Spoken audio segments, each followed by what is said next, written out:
Oke.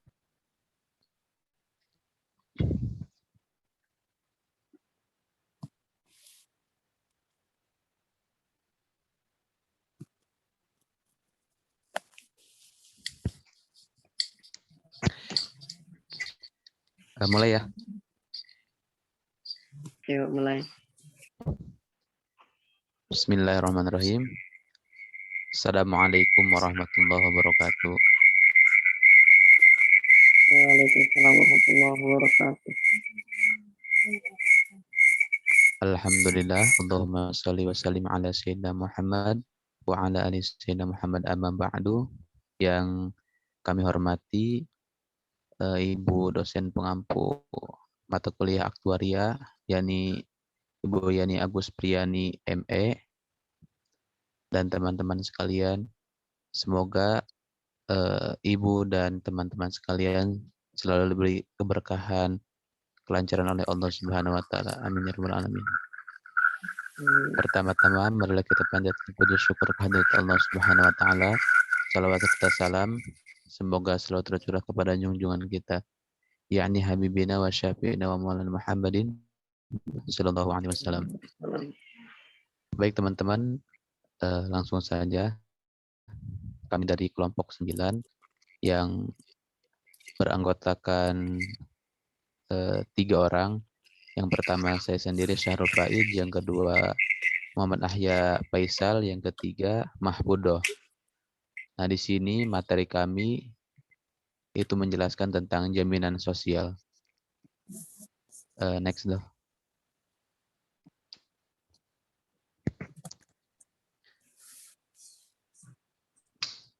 Sebelumnya mohon maaf teman-teman apabila PowerPoint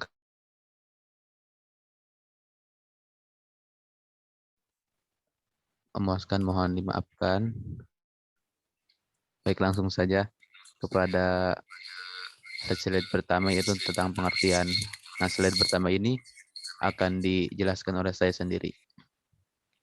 Bismillahirrahmanirrahim. Nah, slide pertama tentang pengertian jaminan sosial.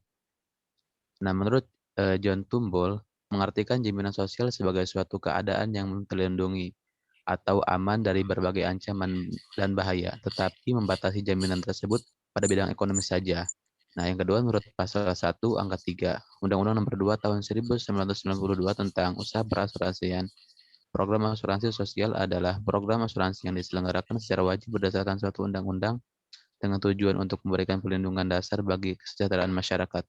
Yang ketiga, menurut pasal 1 ayat 3 Undang-Undang Sistem Jaminan Sosial Nasional, asuransi sosial adalah suatu mekanisme pengumpulan dana yang bersifat wajib, berasal dari iuran guna memberikan perlindungan atas resiko sosial ekonomi yang menimpa peserta dan anggota keluarga. Nah, dari 3 definisi ini, menurut John Tumbul, menurut undang-undang bisa kita definisikan bersama bahwa di asuransi ini memang memberikan perlindungan ketika memang kita berada mengalami suatu kerugian. Nah, di mana ketika mengalami kerugian tersebut, nah kita mendapatkan perlindungan. Nah, perlindungan tersebut berupa santun dan lain sebagainya. Baik, next, doh.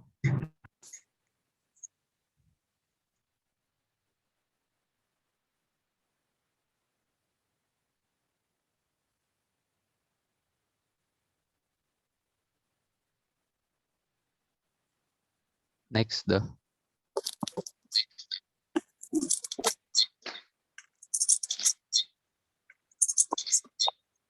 Slide selanjutnya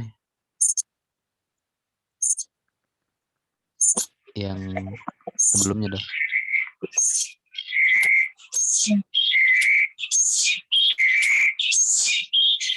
Slide selanjutnya akan dijelaskan oleh Saudara Ahya Faisal. Dengan dipersilahkan. Ya, terima kasih Saudara Sahrul. Untuk selanjutnya yaitu tujuan jaminan sosial. Tujuannya ada 2, yaitu yang pertama sebagai sarana untuk memberikan perlindungan dasar bagi pekerja atau buruh guna mengatasi risiko-risiko ekonomis ataupun sosial atau peristiwa-peristiwa tertentu. Dan yang kedua, sebagai sarana untuk mencapai tujuan sosial dengan memberikan ketenangan kerja bagi pekerja atau buruh yang memiliki peranan besar bagi pelaksana pembangunan. Next dong.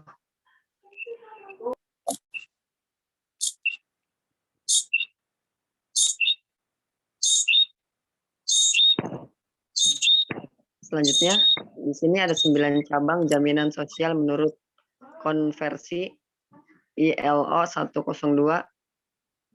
dan 1052. Pertama, pelayanan kesehatan atau medical care. Dan yang kedua, santunan selama sakit atau sickness benefit. Dan yang ketiga, santunan pengangguran atau unemployment benefit. Keempat, jaminan hari tua atau old age benefit. Yang kelima, jaminan kecelakaan kerja atau employment injury benefit. Yang keenam, santunan atau pelayanan bagi anggota keluarga atau family benefit. Dan yang ketujuh, perawatan kehamilan dan persalinan atau maternity benefit. Yang kedelapan, santunan kecacatan atau invalidity benefit. Dan yang terakhir, santunan bagi janda dan ahli waris. Bisa disebut survivor benefit.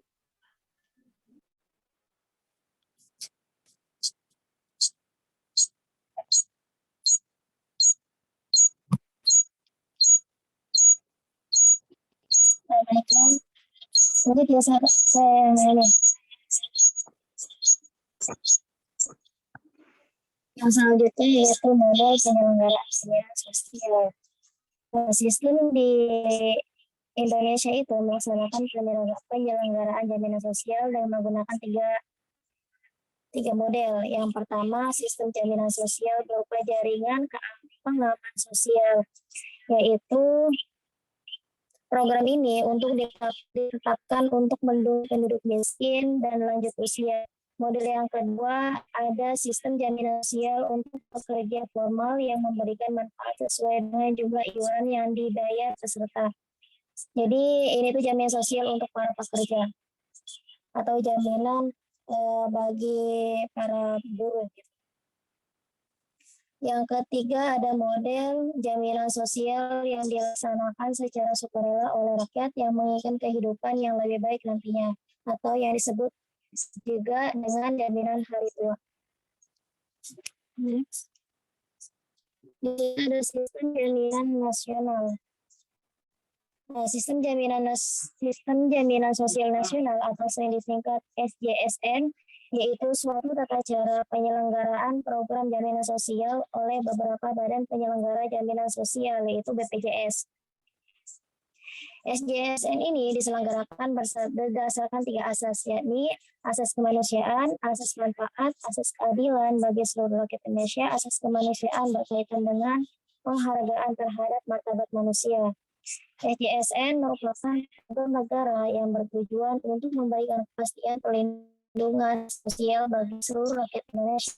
SJSN juga bertujuan untuk memberikan jaminan terpenuhi kebutuhan dasar hidup yang layak bagi peserta atau anggota keluarganya. Melalui ini, setiap penduduk diharapkan dapat memenuhi kebutuhan dasar hidup yang layak apabila terjadi hal-hal yang dapat mengakibatkan hilang atau kurangnya pendapatan karena menderita sakit, mengalami kecelakaan, kehilangan pekerjaan, memasuki usia lanjut atau pensiun. Kemudian SJSN yang diselenggarakan di Indonesia ini yaitu ada 9 prinsip. Yang pertama, prinsip gotong royong. Prinsip gotong royong yaitu bermakna prinsip kebersamaan antara peserta penanggung beban biaya jaminan sosial yang diwujudkan dengan kewajiban setiap peserta membayar iuran sesuai dengan tingkat gaji, upah atau penghasilan, yaitu BPJS ketenagakerjaan. Gotong royong. Yang kedua ada nirbala. Ada nirbala itu yaitu suatu prinsip pengelolaan usaha yang mengutamakan penggunaan hasil pengembangan dana untuk memberikan manfaat sebesar-besarnya bagi seluruh peserta. Yang ketiga ada keterbukaan. Keterbukaan itu ialah prinsip mempermudah akses info yang lengkap, benar, dan jelas bagi setiap pesertanya. Selanjutnya, kehati-hatian. Kehati-hatian yaitu prinsip pengelolaan dana secara cermat, teliti, dan amanah. Yang kelima ada akuntabilitas. Akuntabilitas itu berprinsip pelaksanaan program dan pengelolaan keuangan yang akurat dapat dipertanggungjawabkan. Kemudian ada protabilitas. Protabilitas itu prinsip yang memberikan jaminan yang berkelanjutan meskipun pesertanya berpindah pekerjaan dan tempat tinggal dalam wilayah dengan suatu negara Indonesia. Masih terjaring ke dalam NKRI ya. Kemudian ada kepesertaan. Kepesertaan itu prinsip yang mengharuskan seluruh penduduk menjadi peserta jaminan sosial yang dilaksanakan secara bertahap, atau masyarakat Indonesia itu harus mempunyai BPJS, BPJS Kesehatan atau BPJS Ketenagakerjaan. Kemudian ada dana amanat. Dana amanat ini bahwa iuran dan pengembangannya merupakan titipan dari peserta untuk digunakan sebesar-besarnya bagi kepentingan peserta jaminan sosial. Nah, dana amanat itu kan amanat dari masyarakat untuk bagi pemerintah untuk mengelola dana iurannya itu, jangan dikorupsi ya. Kemudian ada hasil pengelolaan dana jaminan sosial DJS yang dipergunakan di seluruhnya untuk pengembangan program dan untuk sebesar-besarnya kepentingan peserta. Bahwasanya hasil dividen dari pemegang saham yang dikembalikan untuk kepentingan peserta jaminan sosial. Next. 2. Badan penyelenggara jaminan sosial di Indonesia. Nah, kita kan sudah tahu ya bahwa jaminan sosial di Indonesia itu ada 2. Yang pertama jaminan sosial kesehatan atau sering disebut juga BPJS Kesehatan. BPJS Kesehatan itu ialah bagian dari jaminan kesehatan nasional yang merupakan kebijakan pemerintah di bidang kesehatan dan bertujuan untuk mewujudkan terselenggaranya pemberian jaminan kesehatan yang layak bagi masyarakat Indonesia, khususnya bagi setiap peserta anggota keluarganya. Nah, langkah baiknya kita sebagai warga Indonesia yang baik itu harus mempunyai atau mengikut sertakan keluarga kita untuk berpartisipasi dalam program pemerintah ini, gitu, BPJS Kesehatan, dengan membayar iuran terkecil untuk manfaat terbesar. Kemudian ada BPJS Ketenagakerjaan. BPJS Ketenagakerjaan merupakan sebuah badan hukum yang disediakan dengan tujuan memberikan perlindungan kepada seluruh tenaga kerja di Indonesia dan risiko sosial ekonomi tertentu. Penyelenggara BPJS Ketenagakerjaan ini menggunakan mekanisme iuran sosial atau iurannya itu ketika kita mempunyai pekerjaan yang mempunyai gaji tetap, itu bakalan diambil dari gaji setiap bulannya, kayak gitu ya, dengan BPJS Ketenagakerjaan lain dengan kesehatan. Nah, itu aja.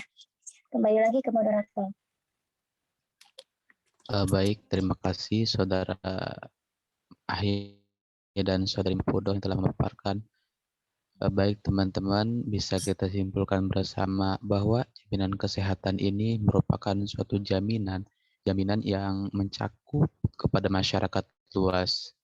Nah, di mana jaminan sosial ini bentuk usaha untuk mengurangi dan melindungi resiko ketika memang kita mengalami resiko yang tidak pasti. Nah, dengan adanya jaminan sosial ini, ketika kerugian-kerugian yang kita hadapi bisa tercover atau terlindungi dengan BPJS dengan jaminan sosial ini.